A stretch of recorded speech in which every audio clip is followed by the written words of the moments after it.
नमस्कार, LOC news में आप सभी का स्वागत है। आज एलओसी की टीम आप पहुंची है कानपुर और उत्तर प्रदेश की राजधानी लखनऊ के बीच जनपद उन्नाव में स्थित परियर गांव में। जी हां, परियर गांव का पौराणिक स्थल एवं आध्यात्मिक स्थल भी है, जहां जानकी कुंड जो ऋषि वाल्मीकि जी की तपोस्थली भी है। ये वही स्थान है जहां वाल्मीकि जी ने दूरदृष्टि से रामायण महाकाव्य की रचना की थी।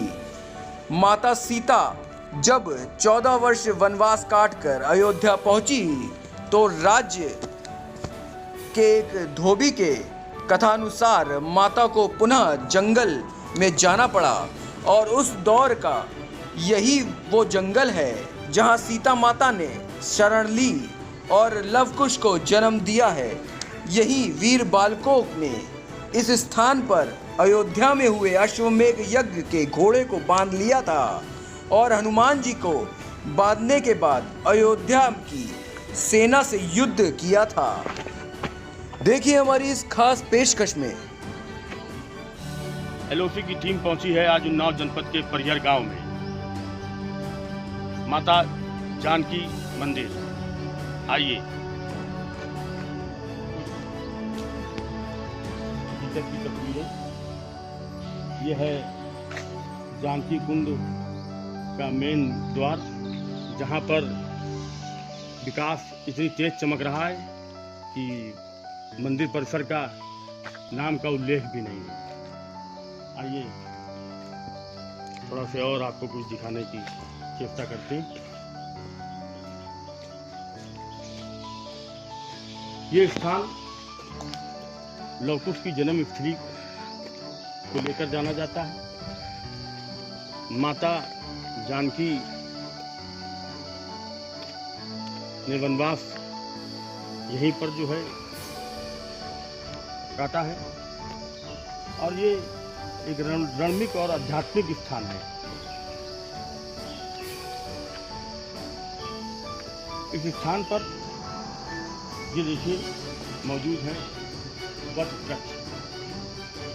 वो वट वृक्ष है, वो वट वृक्ष है जिसमें प्रभु श्री राम को अश्वमेध का घोड़ा पकड़ने के समय लवकुश ने बांधा था। और यहीं पर स्थित है माता जानकी की रसोई। बड़े बड़े मीडिया चैनल्स ने भ्रामक खबरों के माध्यम से बिहार में लवकुश को जन्मस्थल दिखाया। उनका जन्म माता जानकी के कुंड के समीप परिक्रमा करती है। ये देखिए शाखाएं सब ऊपर से जा रही हैं और अपने अपने स्थान से पर लगकर जमकर इस कुंड की परिक्रमा कर रहे हैं। आइए मेरे पीछे देखिए कैसे जो है अपने अपने स्थान लेकर ये पूरे मंदिर परिसर को परिक्रमा करते हैं। और आइए आपको लवकुश के जन्म स्थान के भी दर्शन कराएं।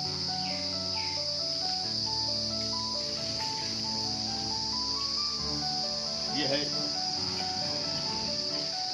लवकुश का जन्म स्थान जनपद उन्नाव परिहर के अंतर्गत।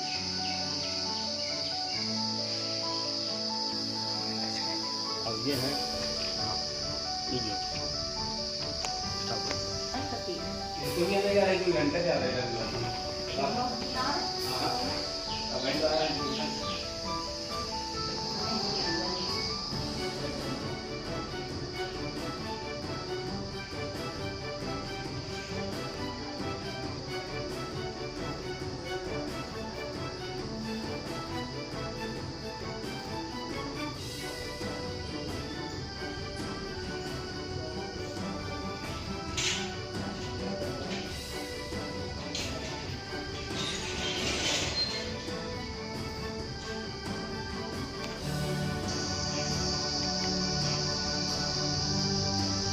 ये है वो स्थान जहाँ पर वाल्मीकि द्वारा लौकिक में शिक्षा और दीक्षा प्राप्त की।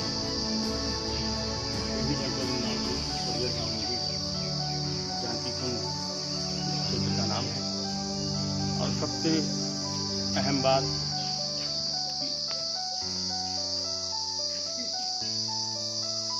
रामायण ग्रंथ शुरू तो अयोध्या जी से होती है, लेकिन उसका अंत क्षेत्र जो है वो यही है। भारत का ये इकलौता मंदिर है जहाँ पर माता जानकी प्रभु श्री राम के साथ मिलेंगी। बाकी आपने बहुत से ऐसे मंदिर देखे होंगे, बहुत से ऐसी प्रतिमाएं देखी होंगी जहाँ प्रभु श्री राम की अकेले मूर्ति है, लेकिन पूरे भारत में माता जानकी की अगर कहीं पर प्रभु श्री राम के साथ मूर्ति नहीं है तो वो है यही क्षेत्र उन्नाव का परिजन क्षेत्र, जहाँ पर माता ने वनवास काटा। आइए, और हम लोगों ने पढ़ा होगा प्रभु श्री राम माता सीता को यहाँ पर ऐसे हाल में देखते हैं। और क्या मैं चाहूँगा कि जरा आगे कुंड के साथ हो जाए। वही कुंड है जहाँ माता सीता ने अपने को समा लिया और उस कुएं की महत्व ये है कि ये सीधे पाताल लोक खुदरा है, जिसमें कि एक यहाँ की माने तो एक सवा बड़ा है कि सरकार के द्वारा कभी बनवाया नहीं जाता है। आइए,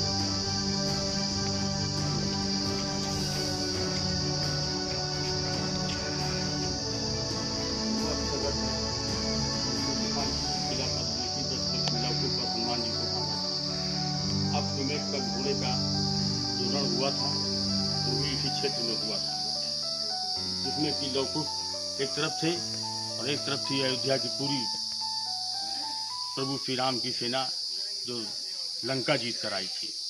और इस क्षेत्र में आते ही राम लक्ष्मण भरत शत्रुघ्न ने प्रभु श्री राम को छोड़कर सबको ही जो है मूर्छित कर दिया था। वो दो बालक जिनका नाम है लव कुश।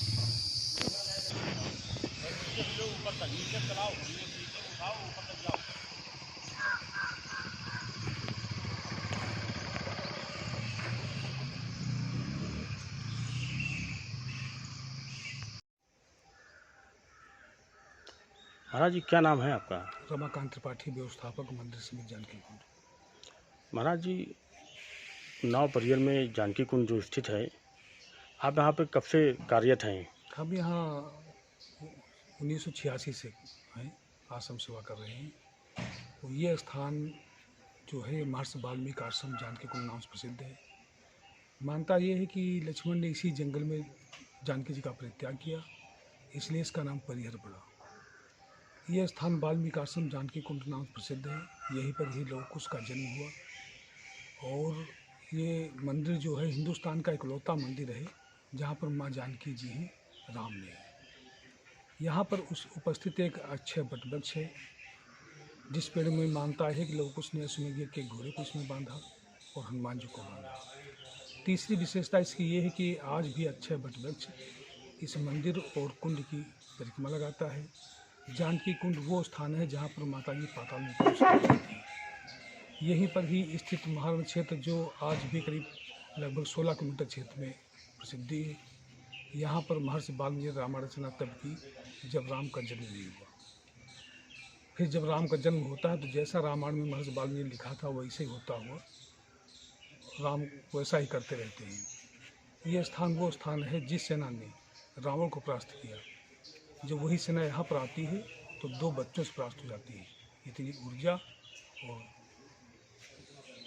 माँ की कृपा है। लव कुश की जन्म स्थली भी यही इसी स्थान को कहा जाता है। लव कुश का जन्म हुआ और रामायण की रचना हुई। इस स्थान की देखरेख की व्यवस्था कैसे होती है महाराज जी? वैसे तो उसके पहले स्वामी राम सुंदर जी महाराज किया करते थे। उसके बाद उन्होंने एक कमेटी टेस्ट बनाई। तो टेस्ट में करीब 12 सदस्यों की कमेटी है, वो उसका देखभाल करती है। उस कमेटी में माननीय जिलाधिकारी अध्यक्ष, क्षेत्रीय विधायक उपाध्यक्ष और क्षेत्रीय लोग हैं उस कमेटी में हैं। उसी के द्वारा इसका देखरेख होता है। तो यहाँ के जब डीएम साहब इसके जो है अध्यक्ष हैं, तो उनकी तरफ से यहाँ कुछ भागीदारी आती है, यहाँ की देखरेख करने के लिए कुछ फंड आता हो? नहीं, ऐसा? फंड तो नहीं आता, मगर ये जरूर है कभी कभी जिलाधिकारी माध्यम से कहीं कहीं चबूतरा खराब हो रहा हो या कहीं फर्श बननी हो या कभी कुछ समस्या हो, जिलाधिकारी के माध्यम से थोड़ा बहुत काम हुआ है और कोई आश्रम समिति में फंड नहीं मिलता। सरकार की तरफ से? सरकार तरफ से भी यदा कदा कभी कुछ काम हुआ, कोई विशेष काम ऐसा नहीं हुआ जिससे कि इसका थोड़ा लगे कि नहीं है विकास हुआ।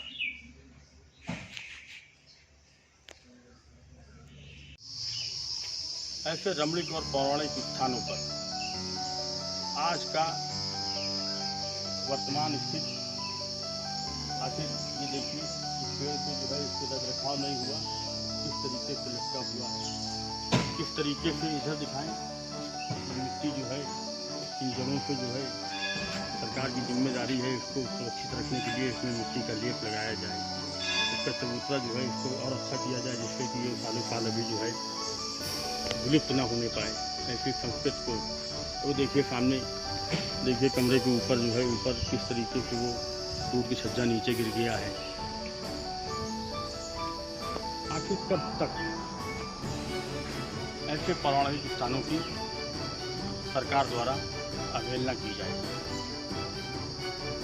आपको बताते चले कि इस स्थान का जो अध्यक्ष है वो उन्नाव जिले के डीएम है और मैंने यहाँ के जो रखरखाव जो यहाँ की सेवादारी करते हैं महाराज तिवारी जी, उनसे जब मुलाकात की तो उन्होंने बताया कि डीएम यहाँ के अध्यक्ष हैं, यहाँ के विधायक भी कोई पदाधिकारी हैं, सांसद भी पदाधिकारी हैं इस ट्रस्ट के, लेकिन कभी भी एक पैसे का फंड यहाँ के रखरखाव के लिए कोई भी नियुक्त नहीं है। प्रभु श्री राम का मंदिर तो भव्य बन रहा है, लेकिन उनसे जुड़े हुए रमणीक स्थानों को कब जो है उसकी सुरक्षा और उसकी देखरेख जो है सुचारू रूप से की जाएगी। मेरा सरकार से, उत्तर प्रदेश सरकार से, भारत सरकार से ये अनुरोध है कि वो ऐसे स्थानों को भी चिन्हित करके उनकी सुरक्षा विकास के मद्देनजर दृष्टिकोण से विकास कराया जाए, क्योंकि अभी आपको हाल में ही बताएं प्रभु श्री राम के भव्य मंदिर में इस स्थान से भी यहाँ धरा की मिट्टी को ले जाया गया था। कम से कम इसी नाते एक नज़र उन्नाव परिहर की ओर, जानकी कुंड की ओर। मैं गौरव त्रिपाठी, LOC न्यूज़ से।